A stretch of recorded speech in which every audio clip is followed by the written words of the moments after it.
Good morning दोस्तों। आइए आज हम लोग मैटेरियल नाउन के बारे में चर्चा करेंगे। मैटेरियल नाउन क्या होता है और मैटेरियल नाउन का प्रयोग इंग्लिश में कैसे किया जाता है या मैटेरियल नाउन इंग्लिश में कब बन जाता है। तो सबसे पहले देखते हैं कि मैटेरियल नाउन की हिंदी बन जाता है पदार्थवाचक संज्ञा। यानी मैटेरियल की हिंदी जो होता है वो हो जाता है पदार्थवाचक संज्ञा। यानी कोई भी पदार्थ रहेगा वो आपका बन जाएगा मैटेरियल नाउन। ठीक, और देख लेते हैं इसका जरा डिफिनेशन देख लेते हैं क्या होता है। मैटेरियल नाउन का जो डिफिनेशन है a material noun denotes the matter or substance of which things are made. इसकी हिंदी हो जाएगी पदार्थवाचक संज्ञा वह शब्द है जिससे किसी पदार्थ यानी मैटेरियल का बोध होता है। ठीक, अब देखें कि मैटेरियल में क्या क्या आते हैं, मैटेरियल नाउन कैसे बनाया जाता है। तो सबसे पहले देखते हैं मैटेरियल नाउन के लिए दिया है नंबर 1 यानी ग्रुप ऑफ सेम आइटम्स। यानी ग्रुप ऑफ सेम आइटम्स को हम लोग मैटेरियल नाउन के कैटेगरी में रखेंगे, जैसे furniture, jewellery, machinery, stationery, money etc।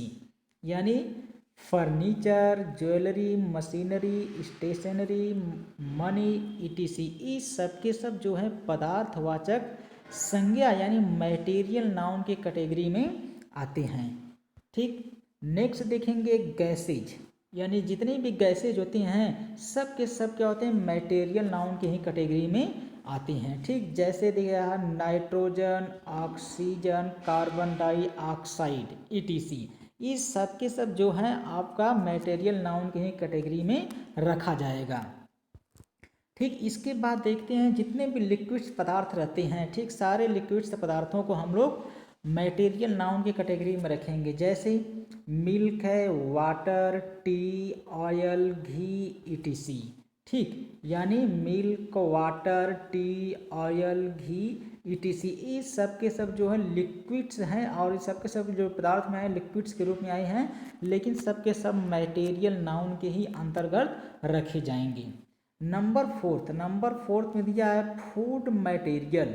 ठीक है, फूड मटेरियल में जो भी आते हैं भोज्य पदार्थ में आते हैं सब के सब जो है मैटेरियल नाउन के ही अंतर्गत रखे जाएंगे, जैसे bread, jam, butter, pulse, right etc। यानी ये सब के सब जितने आते हैं सब के सब क्या होते हैं मैटेरियल नाउन के ही अंतर्गत रखे जाते हैं। ठीक, नंबर 5 देखते हैं मेटल को देखते हैं। नंबर 5 में मेटल जैसे दिया है गोल्ड, सिल्वर, आयरन, जस्ता, कॉपर, टीन etc ये सब के सब मैटेरियल नाउन के कैटेगरी में रखे जाते हैं। नंबर 6 में दिया है नेचुरल फेनोमेना।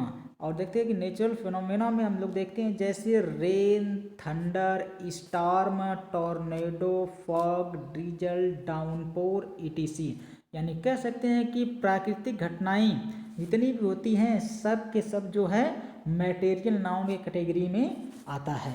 ठीक, एक बार फिर देख लेते हैं, जैसे जितने भी गैसेज जितने भी कहते हैं कि सेम आइटम्स रहेंगे, यानी सेम आइटम्स को हम लोग मैटेरियल नाउन्स के अंतर्गत रखते हैं। गैसेज कोई भी गैस रहेगा मैटेरियल नाउन के अंतर्गत रखेंगे। लिक्विड्स पदार्थ, ठीक है, जितने भी लिक्विड्स रहते हैं सब के सब जो मैटेरियल नाउन के अंतर्गत रखा जाएगा। इसके बाद देखेंगे फूड मटेरियल को भी मैटेरियल नाउन के अंतर्गत रखा जाएगा। इसके बाद मेटल, कोई भी मेटल रहेगा उस मेटल को हम लोग मैटेरियल नाउन के अंतर्गत रखेंगे। नेचुरल फेनोमेना कोई भी प्राकृतिक घटनाएं जो भी घटती हैं ठीक उसे भी हम लोग मैटेरियल नाउन के ही अंतर्गत रखा जाएगा। लेकिन नोट में देखते हैं, नोट में क्या दिखा दिया है, नोट में आपको दिखाई दे रहा है कि ए और एन, यानी कहने का यह अर्थ है कि मैटेरियल नाउन से पहले ए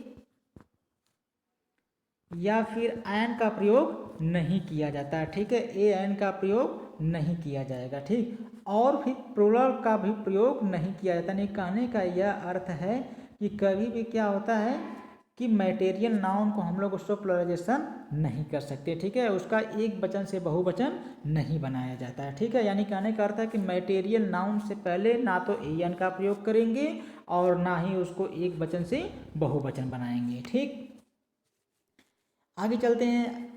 लेकिन देखेंगे कि यहाँ पर आपको दे दिया गया है कंडीशन।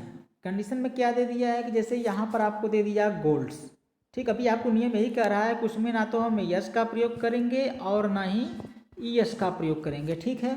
तो लेकिन यहाँ पर देखेंगे कि यहाँ पर ओनली गोल्ड है, लेकिन यहाँ पर देखेंगे गोल्ड से हो गया है। तो यहाँ पर यह दिखाया गया है कि गोल्ड मीन्स सोना होता है और यहाँ पर गोल्ड्स मीन्स गहने हो गए, ठीक है। दोनों के अर्थ में परिवर्तन हो गया, ठीक है। एक ही अर्थ नहीं है, गोल्ड मीन्स सोना या गोल्ड मीन्स धन, ठीक है। लेकिन यहाँ पर गोल्ड्स मीन्स गहने हो गई। लेकिन यहाँ पर देखेंगे आयरन, आयरन मीन्स होता है लोहा और यहाँ पर आयरन मीन्स हो गया बेड़ियाँ या जंजीर, ठीक। इस प्रकार से दोनों के अर्थ में परिवर्तन हो गए। इसके बाद फिर दे दिया है ग्लास से ग्लासेज, ग्लासेज मीन्स हो गया, ग्लास मीन्स हो गया शीशा और ग्लासेज मीन्स हो गया चश्मा। तो जैसे ही इनका इसमें यस लगा दिया गया है या यस ई लगा दिया गया है, यस लगा दिया गया है, इनके अर्थ में परिवर्तन हो जाता है, ठीक है। तो इस प्रकार से हम कंडीशन को नहीं मानेंगे क्योंकि उसको हम क्या करेंगे, देखेंगे कि उसके अर्थ में परिवर्तन हो रहा है या नहीं हो रहा है, ठीक। तो आइए कुछ अब एग्जाम्पल्स को देख लेते हैं। कुछ एग्जाम्पल्स में देखते हैं, जैसे the necklace is made of gold, यानी the necklace is made of gold. तो इसमें देखेंगे सबसे पहले द नेकलेस आपका बन जाएगा सब्जेक्ट और इज बन गया आपका हेल्पिंग वर्ब और आपका जो है कि मेड बन गया, यानी एक देखेंगे एक्टिव आया से पैसिव आया से, क्योंकि देखेंगे यहाँ पर मेड आपका वर्ब का थर्ड फॉर्म आया है। और ऑफ गोल्ड, यानी यहाँ पर देखेंगे ऑफ गोल्ड, यानी गोल्ड जो है वह क्या बन गया, आपके ऑब्जेक्ट के रूप में आया हुआ है, लेकिन यहाँ पर यह पदार्थवाचक संज्ञा है, यानी मटेरियल नाउन आया हुआ है, ठीक है। गोल्ड है तो गोल्ड में देखेंगे जब मटेरियल नाउन के रूप में आया हुआ है, तो यहाँ पर हो गया the necklace is made of gold, यानी कह सकते हैं कि नेकलेस सोने का बना है, ठीक है। देखेंगे कभी कभी तो मेड ऑफ और मेड इन का प्रयोग किया जाता है, ठीक है। तो जो चीज़ जिससे बनती है अगर दिखाई देती है, ठीक है, जैसे सोने से कहता है कि सोने का नेकलेस बनाया गया है, तो कहते हैं कि जो सोना का बना हुआ दिखाई दे रहा है, ऐसे हम कहते हैं यहाँ पर मेड ऑफ का प्रयोग कर दिया गया है। लेकिन कभी कभी जिस चीज़ से जिसको बनाते हैं अगर दिखाई नहीं देता है तो वहाँ पर मेड इन का प्रयोग करते हैं, ठीक। नेक्स्ट एग्जाम्पल को देखते हैं। नेक्स्ट एग्जाम्पल में जैसे देखेंगे she has purchased a tea set of silver, तो यहाँ पर सी आपका जो है कि सब्जेक्ट हो गया है और है जो हेल्पिंग वर्ब परचेज्ड यानी वर्ब का थर्ड फॉर्म, क्योंकि हैज है के बाद वर्ब का थर्ड फॉर्म होता है, यानी कह सकते हैं प्रेजेंट परफेक्ट टेंस में आया हुआ है। और टी सेट ऑफ सिल्वर, ठीक है। तो यहाँ पर देखेंगे जो सिल्वर आपका आया हुआ है यह आपका जो है बन गया मटेरियल नाउन, ठीक है। जब मटेरियल नाउन बन गया यानी she has purchased a tea set of silver, यानी इसकी हिंदी हो जाएगी कि उसने चांदी का एक चाय का सेट खरीदा, ठीक। तो यहाँ पहले वाले में देखेंगे जो गोल्ड है, गोल्ड आपका मेटल नाउन, दूसरे वाले में सिल्वर है, ठीक है। इसके बाद तीसरे वाले में देखते हैं he got his furniture made of teak wood, ठीक है। देखेंगे यहाँ पर दिया है मेड ऑफ यानी सोने से बना हुआ जो नेकलेस दिखाई दे रहा है, और यहाँ टीक वुड में सागवान की लकड़ी, ठीक है। टीक वुड में होता है सागवान की लकड़ी से जो फर्नीचर बना है, यानी वो अभी लकड़ी का ही दिखाई दे रहा है, यानी कह सकते हैं कि he got his furniture made of teak wood, यानी कह सकते हैं कि उसने या उन्होंने अपने फर्नीचर को सागवान की लकड़ी से बनवाया या बनाया है, ठीक। या लकड़ी के सागवान के द्वारा बना हुआ है या बनाया गया है।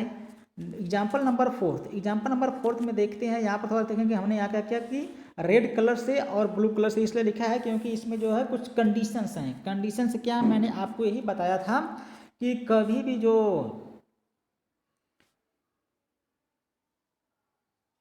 मटेरियल नाउन में यस या यस का प्रयोग नहीं करते हैं, ठीक है। लेकिन यहाँ पर देखेंगे किया गया है। तो यहाँ पर don't throw stones at others, ठीक है। देखेंगे यहाँ पर स्टोन से हमने क्या लगा दिया गया, यस का प्रयोग कर दिया गया है, देखेंगे। लेकिन यहाँ पर don't throw stone at others, जो यहाँ पर स्टोन्स आया हुआ है वह कॉमन नाउन की कैटेगरी में है। अब देखेंगे यह कब बन जाएगा कॉमन नाउन और कब बन जाता है मटेरियल नाउन, ठीक। यहाँ पर देखेंगे थोड़ा सा कंडीशन चीज़ें हैं, ये आपको ध्यान देने योग्य बातें हैं।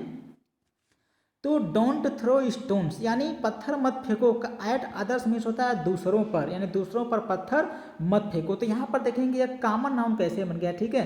यानी कहने का अर्थ है कि जो जितने भी रॉ मैटर होते हैं, जितने भी कच्चा मैटर होते हैं, मटेरियल होते हैं, यदि उनका प्रयोग कुछ बनाने में करेंगे तब वह बन जाएगा मटेरियल नाउन के रूप में, ठीक है। और उनका प्रयोग यदि बनाने में नहीं करेंगे तब वो आपका बन जाएगा कॉमन नाउन में, ठीक है। जैसे यहाँ पर देखेंगे टीक वुड है, टीक वुड का प्रयोग हमने कहाँ किया है, टिक वुड का प्रयोग जो किया गया है फर्नीचर बनाने के लिए किया गया है, तो यह आपका जो टिक वुड आ गया आपका बन गया मटेरियल नाउन भी। ठीक उसी प्रकार से हम लोग यहाँ भी देखेंगे कि जो यहाँ पर थ्रो स्टोन्स दिया, डोंट थ्रो स्टोन्स है, जो स्टोन्स है यहाँ पर एक कॉमन नाउन ग्रुप, यानी कि दूसरों पर पत्थर मत फेंको, यानी कंकड़ मत फेंको। तो यहाँ पर जो पत्थर आया हुआ है वह कहाँ, वो कैटेगरी जो कॉमन नाउन कैटेगरी में रखा गया है। लेकिन जब इसी से कोई चीज़ बनाएंगे, जब इसी से कोई चीज़ बनाया जाएगा तब वही कॉमन नाउन से कन्वर्ट होकर के वह मटेरियल नाउन में हो जाएगा। जैसे कह सकते हैं कि this house is made of brick and stone. ठीक है, यानी कह सकते हैं कि यह घर जो कि ईंट और पत्थर का बना हुआ है, या कह सकते हैं कि this temple is made of brick and stone, यानी कहते हैं कि यह मंदिर जो है ईंट और पत्थर का बना हुआ। तो जब देखेंगे जब इनका प्रयोग क्या होता है कुछ बनाने के रूप में किया जा रहा है, तो क्या करते हैं कि उसको हम एक वचन से बहुवचन नहीं कर सकते, यानी उसे सिंगुलर से प्लूरल नहीं कर सकते, और उसमें यस यस का प्रयोग भी तब नहीं जोड़ा जाएगा। लेकिन जब इसका प्रयोग सामान्य रूप से करेंगे तब उसमें क्या करेंगे, तब उसमें यस यस का प्रयोग कर दिया जाएगा। ठीक है, तो दोनों में काफ़ी अंतर होगा। जब कोई चीज़ बनाने के रूप में आता है तब वह बन जाता है मटेरियल नाउन। ठीक है, जब उसका सामान्य तरीके से यूज किया जाता है तब वह बन जाता है कॉमन नाउन। ठीक, तो दोस्तों आज के लिए क्या होता है कि आपका मटेरियल नाउन यहीं पर द इंड किया जाता है। ठीक, और पिछला वीडियो देखने के लिए यदि यह न समझ में आया हो, ठीक है, तो मेरे पिछले वीडियो को मैंने बस यूट्यूब पर डाल रखा है, आप उसको जरूर देखें। ठीक है, यदि आप अपने इंग्लिश को परफेक्ट यानी मजबूत करना चाहते हैं तो आप जो है कि नाउन के सारे भागों को करके देखते रहिए। थैंक्स।